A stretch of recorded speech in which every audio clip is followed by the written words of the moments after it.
¿Qué es la orientación lacaniana? Muchas veces se piensa que la orientación lacaniana quiere decir una orientación en relación a la enseñanza de Jacques Lacan. Y es mucho más que eso. Por un lado, la orientación lacaniana, que da nombre a nuestra escuela de la orientación lacaniana, es el título de un curso de Jacques-Alain Miller que viene desarrollando desde el año 80, creo. Y no es meramente un modo de decir, es toda una posición con respecto a la enseñanza de Lacan. La orientación lacaniana quiere decir tomar en conjunto los dichos de la enseñanza de Lacan para evitar caer en el dogmatismo. Voy a explicarme.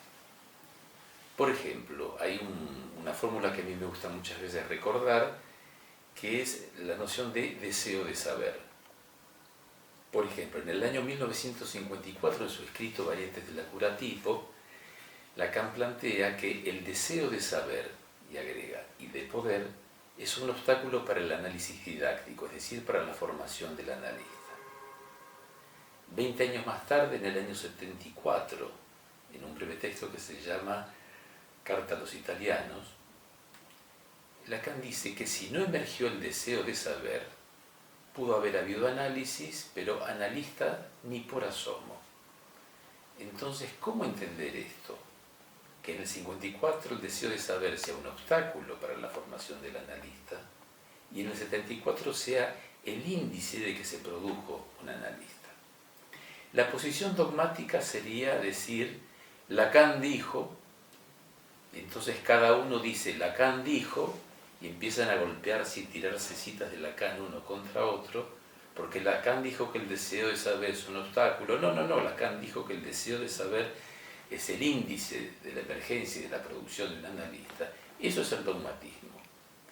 La orientación lacaniana, en la medida que apunta a tomar en conjunto los dichos de Lacan, lo que intenta hacer es proseguir las transformaciones que se van produciendo a lo largo de toda la enseñanza de Lacan, de manera ininterrumpida, porque solamente fue interrumpida por su muerte.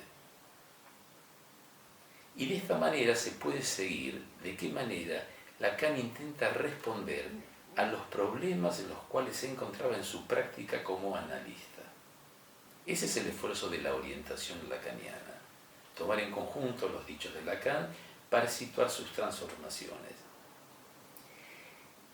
Leyendo el primer Lacan, por ejemplo, Seminario 2, me encontré con una fórmula donde es el mismo Lacan, sin nombrarla como la orientación lacaniana, que da esta indicación para la lectura de Freud.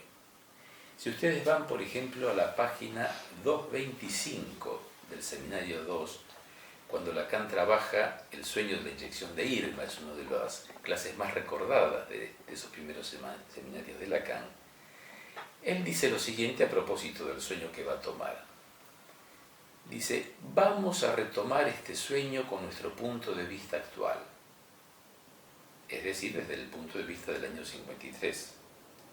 Estamos en nuestro derecho, y aclara, siempre que no pretendamos hacerle decir a Freud, quien tan solo se encuentra en la primera etapa de su pensamiento, lo que está en la última. Siempre que no intentemos poner esas etapas en concordancia, unas con otras, a nuestro capricho.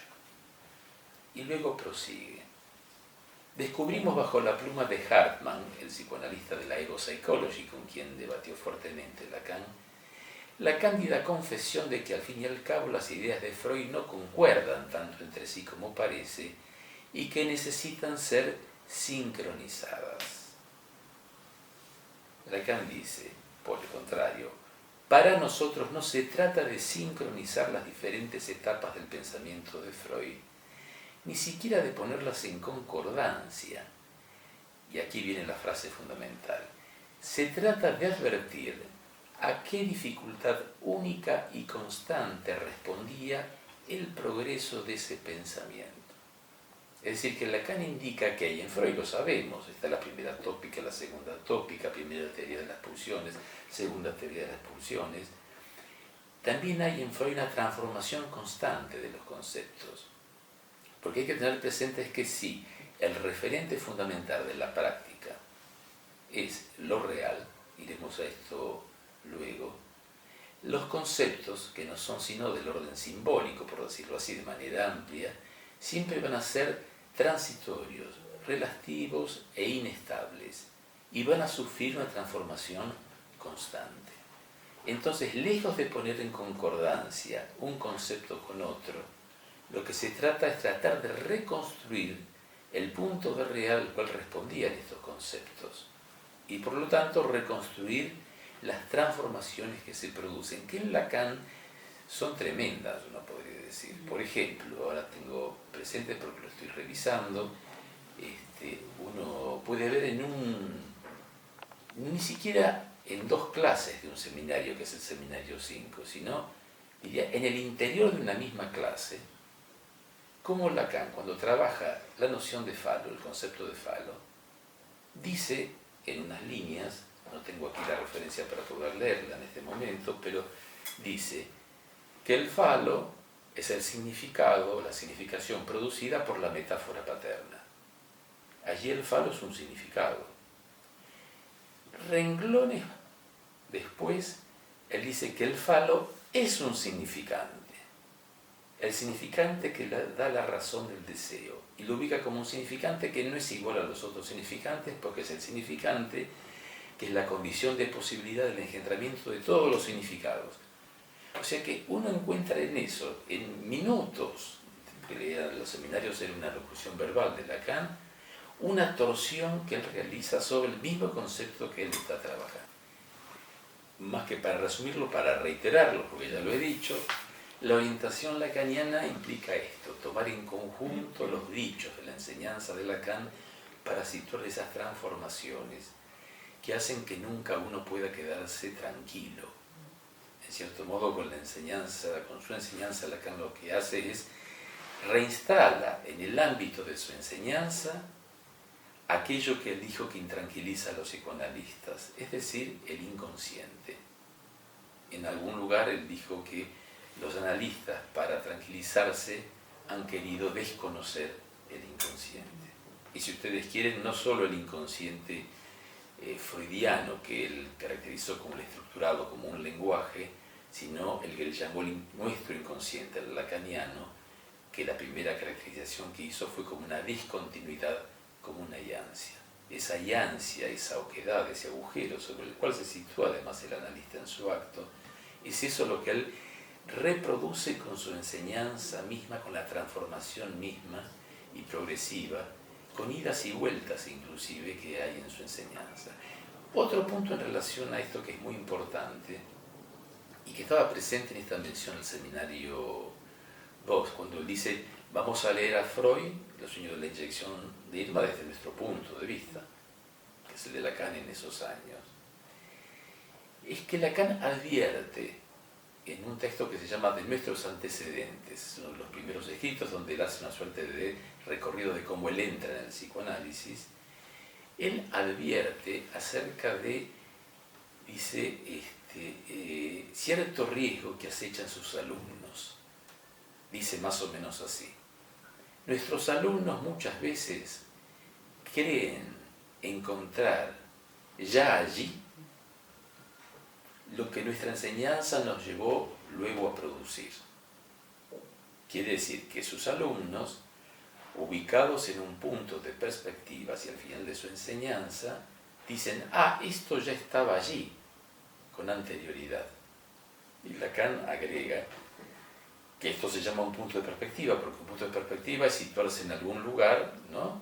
Y desde allí uno mira. Si yo estoy acá, voy a mirarlos a ustedes, que no aparecen ahora en la imagen, pero están grabando este pequeño video, y entonces de acuerdo al punto de perspectiva que me sitúe, voy a verlos ustedes a mí, y así esto ocurre en la enseñanza. Me ubico al final y puedo proyectar retrospectivamente lo que alcancé al final pensando que estaba al comienzo. Y hay una fórmula que a mí me gusta mucho y que escribí un texto para un volumen de Lacan que se llama El problema de Lacan, precisamente, el problema de ver cómo se articula la palabra, el significante, el sentido, con el cuerpo, el goce y la pulsión, para decirlo así muy rápidamente. Ese es el problema siempre presente de Lacan. Él dice, ¿no es acaso suficiente con que lo que elaboré con anterioridad haya dejado abierto el camino para lo que produje después, y había llamado ese pequeño texto Los caminos abiertos de Jacques Lacan. Es decir, no los caminos abiertos por Jacques Lacan, que abrió muchísimos, sino los caminos abiertos que él dejó abiertos en su propia enseñanza y que le posibilitaron ir más allá.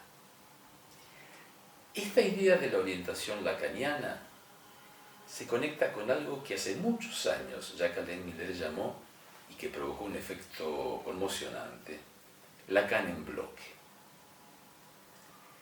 Él introdujo esta fórmula, creo que la única vez, al menos por escrito, que la introdujo, en un texto que se publicó acá en castellano hace muchos años, en el 90, en lo que era el Correo del Campo Freudiano, es decir, 2 años antes de la fundación de la EOL, de la Escuela de Orientación Lacaniana. La École de la Cause Freudienne, la escuela parisina, francesa, atravesaba una crisis. Y es en el contexto de esa crisis que Miller escribió un texto que llama À ciel ouvert, que traducido en castellano, à ciel ouvert sería acero, el abierto, pero que juega homofónicamente con à ciel ouvert, que es a cielo abierto. Y que era algo así como poner a cielo abierto la crisis que atravesaba la École de la Cause en ese momento. Es en ese contexto de ese texto que Miller dice con todas las letras lo siguiente: nosotros tomamos todo, 2 puntos, Lacan el joven y Lacan el viejo, el Lacan del concepto y el Lacan del matema, el Lacan del grafo y el Lacan del nudo, el Lacan del pase y el Lacan de la garantía. La garantía es el que tiene que ver con la garantía de los AME, los analistas miembros de la escuela, mientras que el pase sería una suerte de garantía diferente, que tiene que ver con la nominación de los analistas de la escuela, que han hecho el pase. El Lacan teórico y el Lacan practicante, y el Lacan institucional y el Lacan la ley y el Lacan pese a la ley. Dijimos sí, y afirma Miller, e hice para nosotros el plano de la casa, que es la orientación lacaniana precisamente, un plano para no golpearse demasiado la cabeza contra las paredes. Y concluye, esta relación existe, se verifica, está en el fundamento del trabajo de la escuela y del campo freudiano, más preciosa que ninguna institución. Esta orientación es el agalma, lo valioso. Y acá viene la fórmula. Lacan es un bloque, debe ser tomado como tal. Única oportunidad de captar que fue para él el significante del gran otro tachado. Y no deja de haber una dimensión de oxímoron en esta fórmula. Porque cuando uno dice Lacan en bloque, piensa en algo absolutamente compacto, consistente. Mientras que él dice que tomar Lacan en bloque, que es tomar en conjunto los dichos de la enseñanza de Lacan, no es sino para poder localizar al agujero, al significante del otro tachado, ese imposible con el cual Lacan constantemente se las topaba como cualquier analista en su práctica, como cualquier analista que no tienda a desconocer ese agujero sobre el cual se funda su práctica. Sería entonces un Lacan en bloque que paradojalmente lo que hace es preservar el agujero. Y por esto que estoy planteando ahora, uno podría decir que hablamos siempre de la relación que hay entre los conceptos y la clínica. Me gustaría más bien de poner 3 términos: concepto, clínica y práctica. En cierto modo, la práctica, ante todo, porque el psicoanálisis es una práctica, antecede a la clínica y antecede a los conceptos. ¿Por qué digo esto? Porque la clínica es una elucubración de saber sobre la práctica.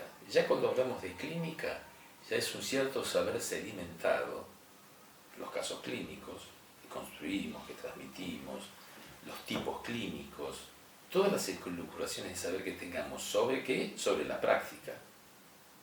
Por eso Jacques Miller dijo en una oportunidad también que nuestros casos, los que recibimos en el consultorio, son casos éticos, porque tiene que ver con la posición del paciente, su posición ética y la posición ética del analista, y que solamente por nuestra elaboración de saber los transformamos en casos clínicos.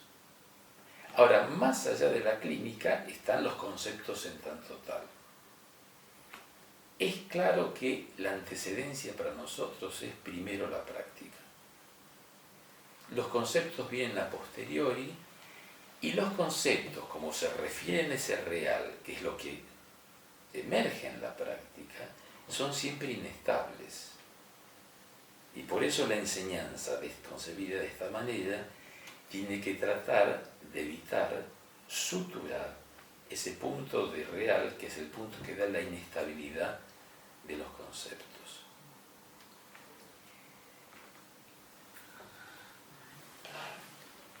En este sentido, ya que ponemos el acento en lo real, me gusta muchas veces insistir en el riesgo de una formulación que, podemos decirla, no es tan terrible tampoco, ¿no?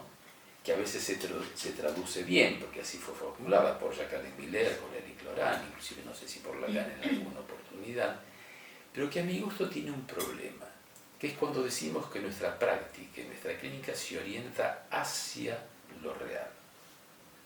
Y digo esto por lo siguiente, porque cada vez que decimos hacia, la perspectiva que estamos poniendo en juego es teleológica, es decir, hacia una finalidad.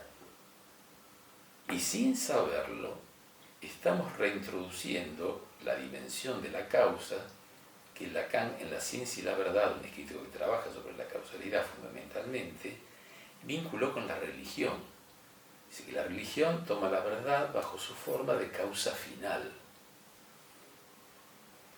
mientras que el psicoanálisis dice la toma bajo la verdad bajo la forma de la causa material, y se refiere allí a la materialidad del rasgo, del trazo, del significante despojado de todo tipo de significación. En cambio, es mucho más pertinente decir entonces que nuestra práctica y nuestra clínica tiende a orientarse por lo real, no hacia lo real. ¿Qué quiere decir por lo real? Que me voy a orientar de entrada por aquello del síntoma que indica una emergencia de lo real. Me voy a orientar por aquello que en el discurso del analizante implica una referencia a lo real pulsional que está en juego. Me voy a orientar, por ejemplo, si en algún sueño aparecen fenómenos de angustia, sueños de repetición o la pesadilla, como decía Lacan, porque allí vamos a tener cierta emergencia de lo real. Entonces nos orientamos por lo real sin hacer de lo real nuestra causa final, porque sería un contrasentido hacer de lo real la causa final. Hay que pensar también que cada vez que pensamos en un hacia, ponemos un horizonte, estamos en el régimen también del punto de Capitón. Cada vez que, porque eso es propio del ser hablante, que formulamos el punto de Capitón, es decir, que decimos algo con lo cual cerramos el sentido de toda la frase anterior. Por ejemplo, yo estoy hablando y voy diciendo esto y tratando de articular algo más, y supongo ustedes tres aquí presentes y quienes ahora estén viendo este pequeño video dirán a dónde quiere llegar finalmente con lo que está diciendo, con los otros términos que está agregando, porque no termina nunca la frase y entonces nosotros no vamos a ver cuándo la frase está finalmente terminada. Al decir eso, cierro el punto de Capitón y el sentido se constituye. Es lo mismo que el punto de perspectiva, el punto de Capitón. En cierto modo, el punto de perspectiva, que es del espacio euclidio y la geometría, y es visual, se funda en el punto de Capitón. Es situarse en un punto más adelante en la cadena significante, desde allí leer lo anterior y producir un efecto en un sentido retroactivo. Y cada vez que se instala el punto de Capitón, se introduce la idea de que hay un hacia hay un más allá, que es hacia dónde se va a relanzar entonces la cadena significante. Y eso vela lo real, porque lo real no es eso, lo real es discontinuidad, ruptura. Lacan lo llama lo abrupto de lo real. Y nuestro deber ético como analistas es esclarecer lo abrupto de lo real, del cual no hay más allá.